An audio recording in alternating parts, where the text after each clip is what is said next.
Hello dear students, welcome to our channel. आज हम कक्षा 6 और 7 हिंदी कार्य पुस्तिका में कार्य पत्रक 51 से लेकर 53 तक हल करेंगे। और शेष सभी कार्य पत्रकों की हल से संबंधित वीडियो आपको चैनल की प्लेलिस्ट में मिल जाएंगे, सो आप वहाँ से देख सकते हैं। समाचार पत्र की घटनाओं पर अपने विचार व्यक्त कर पाना, यानी समाचार पत्र न्यूज़पेपर में जो भी घटनाएं दी हुई है उसके बारे में अपने विचार व्यक्त करने।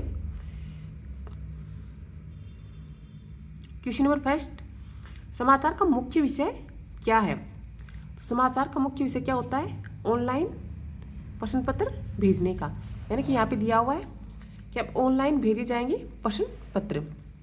ये कोई समाचार पत्र है, उसमें छपा हुआ है, तो पहले हम इसको पढ़ेंगे और इसके आधार पर प्रश्नों के उत्तर देंगे। अब ऑनलाइन भेजे जाएंगे प्रश्न पत्र। जयपुर राजस्थान नर्सिंग काउंसिलिंग की ओर से 15 मार्च को होने वाली ANM प्रथम व द्वितीय वर्ष की मुख्य परीक्षा की प्रश्न पत्र परीक्षा केंद्रों पर ऑनलाइन भेजे जाएंगे। प्रदेश में 12 परीक्षा केंद्र बनाए गए हैं। 2641 प्रशिक्षणार्थी परीक्षा में शामिल होंगे। काउंसलिंग के रजिस्ट्रार डॉक्टर शशिकांत शर्मा ने बताया कि अब सभी परीक्षाओं के प्रश्न पत्र भी सभी परीक्षा केंद्रों पर ऑनलाइन ही प्रेषित किए जाएंगे। शर्मा ने बताया कि संबंधित परीक्षा केंद्रों को परीक्षा समय से 45 मिनट पूर्व प्रश्न पत्रों को केंद्र अधीक्षक एवं पर्यवेक्षक के स्तर पर OTP के माध्यम से अति गोपनीयता प्रक्रिया अपनाते हुए भेजा जाएगा। सालाना 50,000 परीक्षार्थियों की परीक्षा आयोजित की जाती है, यानी कि जो नर्सिंग है उसके लिए निकलने वाले फॉर्म, उनके जो पेपर होगा वो ऑनलाइन भेजा जाएगा, उसके बारे में दिया हुआ है। इसी के आधार पर हम प्रश्नों के उत्तर देंगे। क्वेश्चन नंबर फर्स्ट, समाचार का मुख्य विषय क्या है?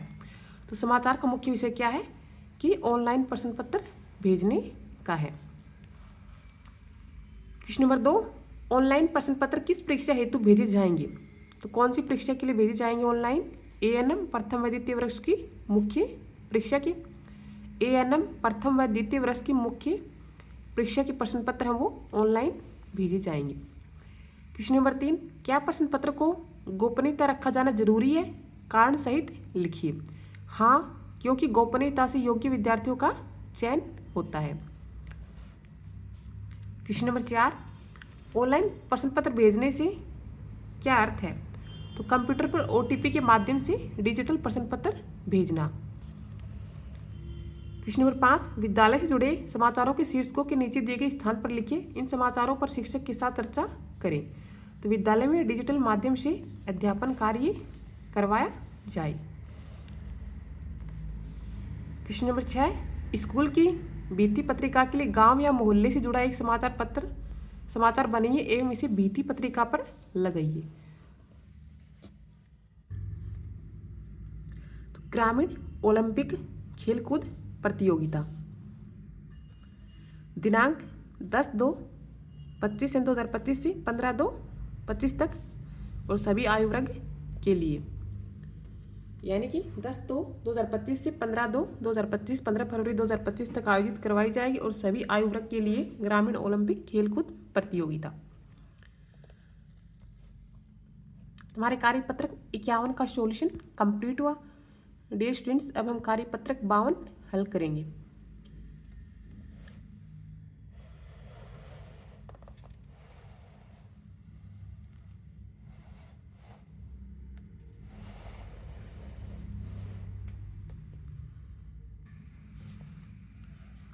गद्यांश या पद्यांश को पढ़कर समझ के साथ उत्तर दे पाना, यानी नीचे गद्यांश दिया हुआ है, इसको पढ़कर अपने को प्रश्नों के उत्तर देना है। निम्नलिखित गद्यांश को पढ़कर दिए गए प्रश्नों के उत्तर लिखिए। शरीर के बहुत से अंग ऐसे भी हैं जो तभी काम करते हैं जब हम उनसे काम लेते हैं। इन अंगों की गति मांसपेशियों के द्वारा होती है। इन्हें हम अपनी इच्छा अनुसार सिकोड़ या फैला सकते हैं। चलना, दौड़ना, झुकना, उठना, मुड़ना, खाना, बोलना आदि अनेक क्रियाएं ऐसी मांसपेशियों के द्वारा की जाती है जो हमारी इच्छा द्वारा नियंत्रित होती है। हमारे शरीर में अनेक मांसपेशियां हैं। इनमें आंखों को घुमाने वाली छोटी मांसपेशियों से लेकर जांघों की बड़ी मांसपेशियों तक सम्मिलित है। ये मांसपेशियां तभी सशक्त और समर्थ बनी रहती हैं जब तक इनसे काम लिया जाता रहता है।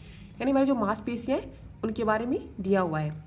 क्वेश्चन नंबर फर्स्ट, अंगों की गति किसके द्वारा होती है? तो अंगों की गति मांसपेशियों के द्वारा होती है। ऑप्शन सेकंड राइट है। क्वेश्चन नंबर 2, हम अपनी इच्छा अनुसार किसे सिकोड़ या फैला सकते हैं? तो हम अपनी इच्छा अनुसार किसे? मांसपेशियों को। क्वेश्चन नंबर 3, दिए गए प्रश्नों का उत्तर एक या दो पंक्ति में दीजिए। व्यायाम करना क्यों आवश्यक है? तो व्यायाम करने से हमारी मांसपेशियों में गति बनी रहती है और मांसपेशियां सशक्त बनती हैं।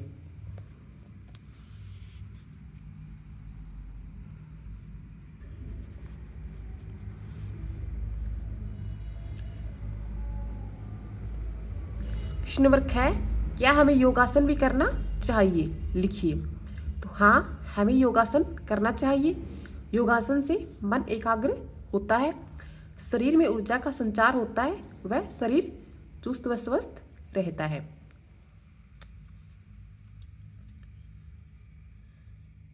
मांसपेशियां कब तक समर्थ बनी रहती हैं? तो मांसपेशियां तभी सशक्त और समर्थ बनी रहती हैं जब तक इनसे काम लिया जाता रहता है, यानी जब तक हम इसको काम में लेते रहते हैं तब तक ये सशक्त और समर्थ रहती हैं।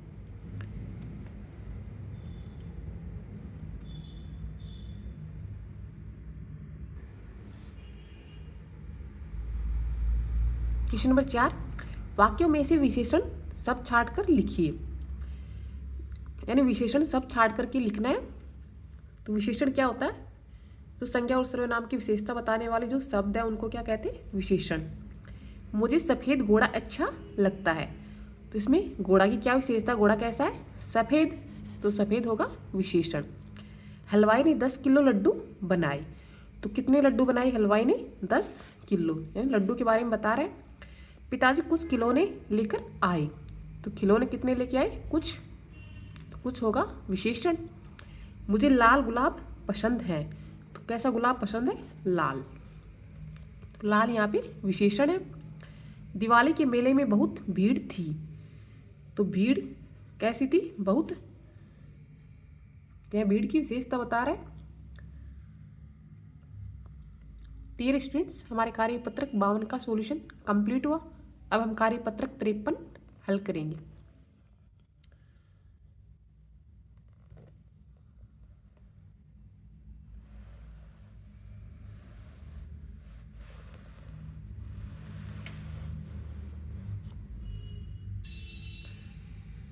गद्यांश या पद्यांश को पढ़कर समझ के साथ उत्तर दे पाना, यानी कि अपने को नीचे दिया हुआ है गद्यांश, इसको पढ़कर प्रश्नों के उत्तर देना है। दिए गए अनुच्छेद को पढ़कर प्रश्नों के उत्तर दीजिए।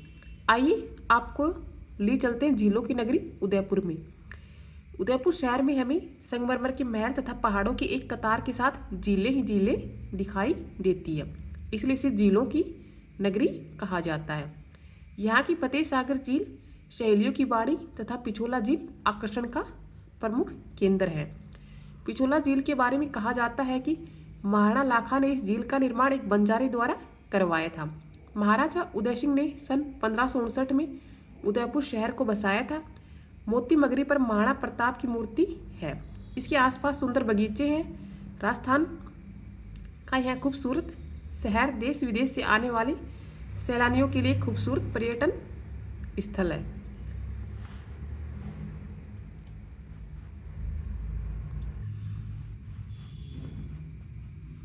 क्वेश्चन नंबर फर्स्ट, दिए गए प्रश्नों के उत्तर लिखिए, यानी प्रश्न दिए गए इनके उत्तर अपने को लिखने हैं। झीलों की नगरी कौन से शहर को खा गया है? तो यहाँ पे झीलों की नगरी उदयपुर को खा गया है।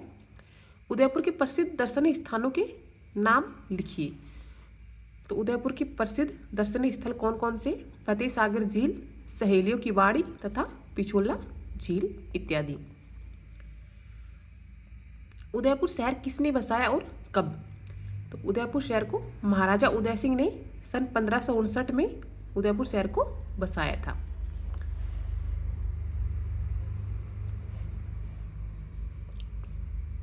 क्वेश्चन नंबर 2, वाक्य बनाइए, यानी शब्द दिए हुए इनका प्रयोग करते हुए अपने को वाक्य बनाने हैं। देश विदेश, उदयपुर में देश विदेश से पर्यटक आते हैं। खूबसूरत, उदयपुर खूबसूरत शहर है। सैलानी सैलानी उदयपुर घूमने आते हैं। बंजारा, पिछोला झील का निर्माण बंजारी द्वारा किया गया था।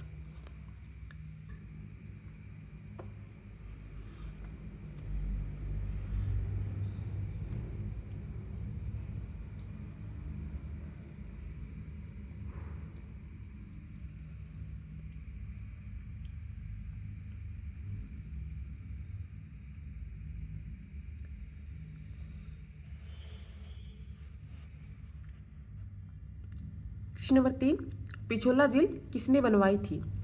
पिछोला झील महाराणा लाखा ने बनवाई थी। क्वेश्चन नंबर 4, यदि आपको उदयपुर जाने का अवसर मिले तो आप वहाँ जाकर क्या क्या देखना चाहोगे? तो हम फतेह सागर झील, पिछोला झील, सहेलियों की बाड़ी, मोती मगरी इत्यादि देखना चाहेंगे। क्वेश्चन नंबर 5, झीलों और नदियों को प्रदूषण से बचाने के लिए हमें क्या क्या करना चाहिए? हमें झीलों और नदियों में कचरा नहीं फैलाना चाहिए और हमें इनकी साफ सफाई में सहयोग करना चाहिए।